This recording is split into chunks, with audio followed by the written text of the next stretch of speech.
Bonjour à tous.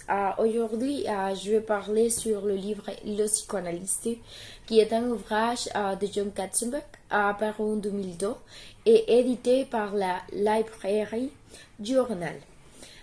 Il se caractérise comme l'un des romans de suspense et de psychologie les plus connus de l'écrivain américain, qui raconte l'histoire d'un psychanalyste qui avait 15 jours pour retrouver l'auteur d'une lettre qui lui rendrait la vie impossible.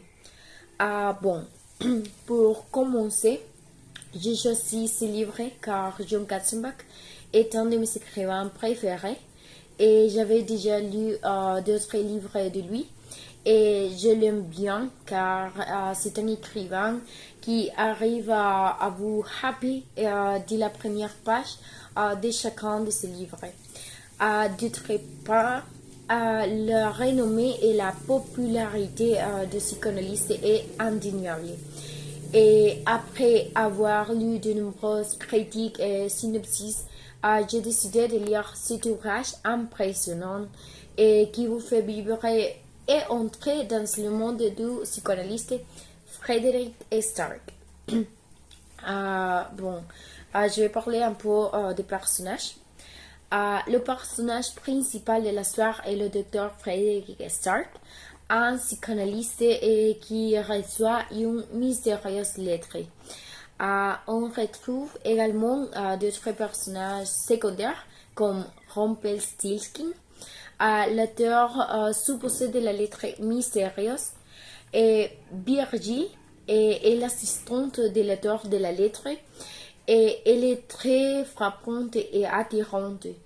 Et Merlin est également un autre assistant et se fait passer pour l'avocat du patient violé. On retrouve également Richard Lively, qui est la nouvelle identité du protagoniste. Roger Zimmerman, qui était un ancien patient de psychanalyste et se fait passer pour Rumpelstiltskin. Maintenant je vais parler sur le résumé. Je fais un petit résumé pour vous.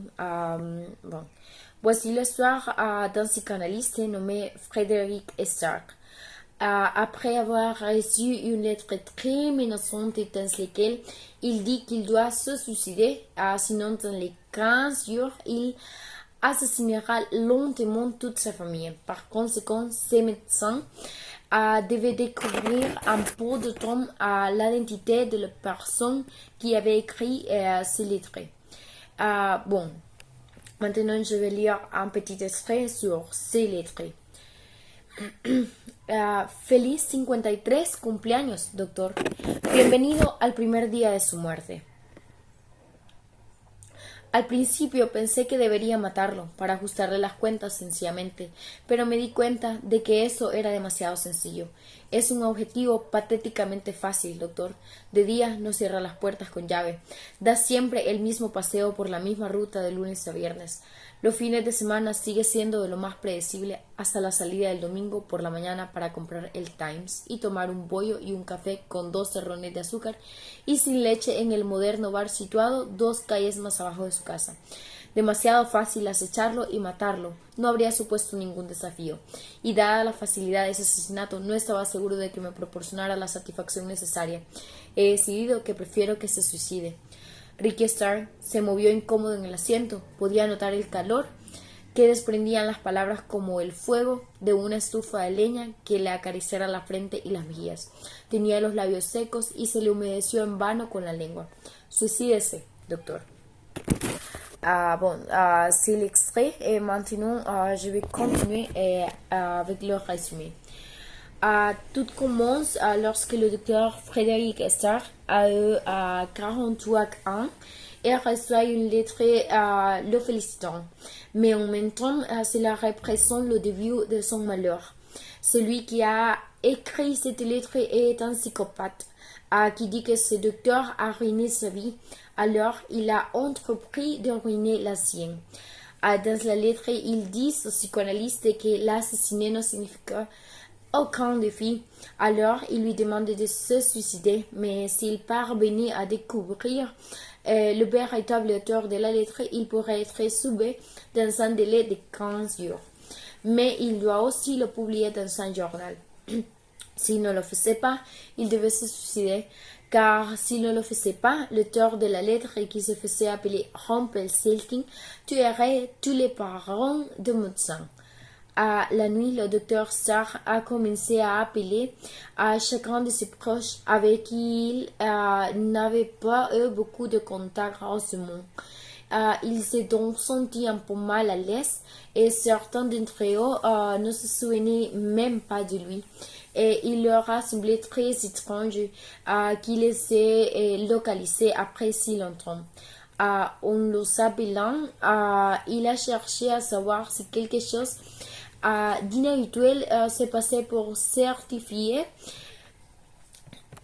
si les menaces contenues dans la lettre étaient vraies. Dans l'un de ses appels, à nouveau l'informait qu'il avait de sérieux problèmes et qu'il ne pouvait pas s'occuper de lui. Mais il a insisté et le nouveau a fini par lui dire que sa fille de 14 ans avait reçu des menaces. À partir de ce moment, il s'est rendu compte que tout était sérieux. Quelques temps plus tard, le psychanalyste publiait dans le journal dans lequel l'informe l'auteur de la lettre qu'il a gagné le jeu. Il se serait donc nagé dans la mer et aurait laissé ses vêtements sur le rivage. Et cette nouvelle a été portée à la connaissance de tous. Après sa mort, ce médecin a dû changer d'identité et il a changé son nom en Richard Lively, qui était un sans-abri et atteint du VIH. Mais il ne l'a pas fait savoir, mais il voulait se venger de celui qui avait gâché sa vie. Cependant, au fil du temps, Rumpelstiltskin apprend que le psychanalyste est vivant, comme Richard Lively l'a publié dans le journal, quelque peu menaçant et suggérant qu'il commencerait un jeu. Il enquête et découvre que Virgile et Merlin étaient les deux frères de Rumpelstiltskin et que le docteur Lewis les avait adoptés tous les trois. Il a avoué avoir élevé M.R. Comme un assassin expert. Le docteur Lewis se suicide en présence du docteur Starr, mais d'abord il lui montre un livre où il trouverait toutes les réponses et lui dit que le mieux est qu'il meure pour que Rumpelstiltskin ait plus de raisons de tuer Ricky. Le docteur Lewis a indiqué un livre pour retrouver Merlin et Virgile qui travaillaient comme actrices dans une agence et lorsqu'il parvient à se voir, il a été choqué de le voir et il lui dit qu'il sait déjà tout sur Merlin. Rumpelstiltskin est son. Lorsqu'il découvre qu'ils se sont tous rencontrés, il s'énerve. Alors Richard prévoit de le rencontrer dans son ancienne maison de campagne. Richard Lively se cachait dans le décombre et a attrapé l'homme qui s'est avéré être son patient Roger Zimmerman qui s'était suicidé. Ils se sont disputés et Ricky lui a tiré dessus. Avant que Rumpelstiltskin ne le sache, le médecin appelle une ambulance et ses sœurs pour l'emmener.